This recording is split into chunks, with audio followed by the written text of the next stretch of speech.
I mean, this is, after all, the art of those photographers who have such genius in turning the camera towards such things as peeling paint on an old door, or mud and sand and stones on a dirt road, and showing us there that if we look at it in a certain way, those things are significant.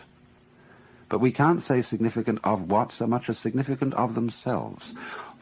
Or perhaps significance then is the quality of a state of mind in which we notice that we're overlooking the significance of the world by our constant quest for it later.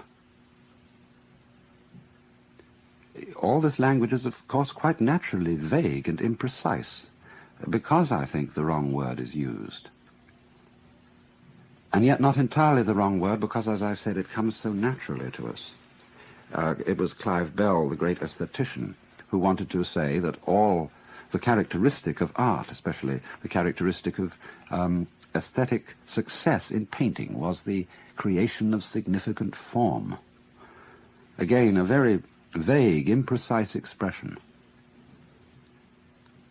But it certainly is an attribute, not only of those moments in which we are tranquil inside, but also of moments of deep spiritual experience, of what would be called moksha, or release in Hinduism, or satori in Zen.